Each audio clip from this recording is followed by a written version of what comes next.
Arundhati cinema మనందరం చూసాం.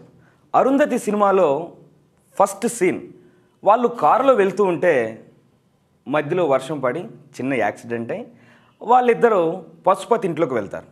పశుపతి ఇంట్లోకి వెళ్తే వాళ్ళ అమ్మ లోపలికి ఆహ్వానించి పైకి పొమ్మంటుంది. అప్పుడు అనుకోకుండా వాళ్ళ ఆవిడ మిస్ అయిపోయి పశుపతి ఉన్న సమాధిలోకి వెళ్తుంది.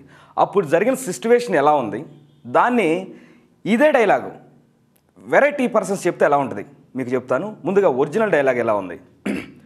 సుశీల, సుశీల, ఎక్కడున్నా సుశీల? ఏవండి, ఇక్కడున్నానండి, పైకి రండి. ఏవండి, నేను ఇక్కడున్నానండి. ఎక్కడున్నావా? ఆ సేమ్ సుశీల ఇది. ఇది నా సమాధి. సమాధి అంటే దీనిలోకి ఎలా వెళ్ళావే? అది నీకు అవసరమా? ఏమండి, లోపలికి అలర్తలేదండి. బద్దలు కొట్టండి. బద్దల కొట్టరా. బిడ్డని చేరు నుండి విడిచిపెట్టు. ఆ సమాధిని బద్దల కొట్టు. వసే అరుంధతి, నీకు పెళ్ళ 83 సంవత్సరాలుగా పగ తీరని పిశాచినాయి నీ కోసం ఉన్నా.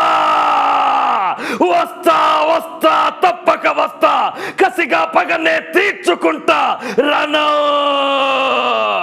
మరణం నీ అంతా.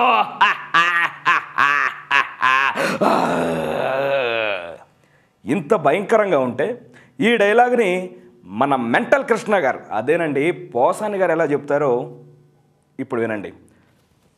ఓ అరుంధత దున్నపోతా, ఇప్పుడు నన్ను సమాధిలో పెట్టే బంగారు రాజా, లోపలికి ఆలాడతలా. ఫ్యాన్ మీ అయ్యి పెడతాడే, లైట్ లేదు, లైట్ మీ పెట్టిద్దా, అందుకే నేను తిడతా, ప్రెస్ వాళ్ళని పిలుస్తా, నేను కొడతా, దున్నపోతా, బర్రె ఎద్దు అని తేల్చేస్తాడు. మరి ఇదే డైలాగ్ని మన సుమన్ శెట్టి ఎలా చెప్తున్నాడు.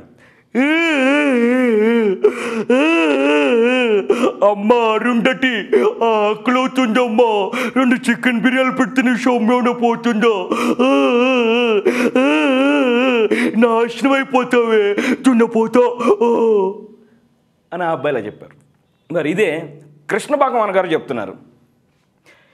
ఎక్స్క్యూజ్ మీ అరుంధతాకియా, లోపలుంటే నేనేం చేస్తాను చెప్పు?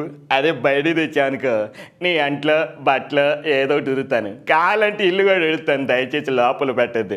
ఏటంటావు మీ కృష్ణ భగవాన్? మరి ఇదే డైలాగు మన తాగుబోతు రమేష్ గారు అయితే ఎలా చెప్తున్నారు. అరుంధతక్క, నన్ను లోపల ఎందుకు పెట్టినావు? First question. సెకండ్ క్వశ్చన్, లోపల పెడితే పెట్టినావు, లోపల కొర్రబొట్లు పెట్టా, మొత్తం నేనా? నీకేం తెలియదా?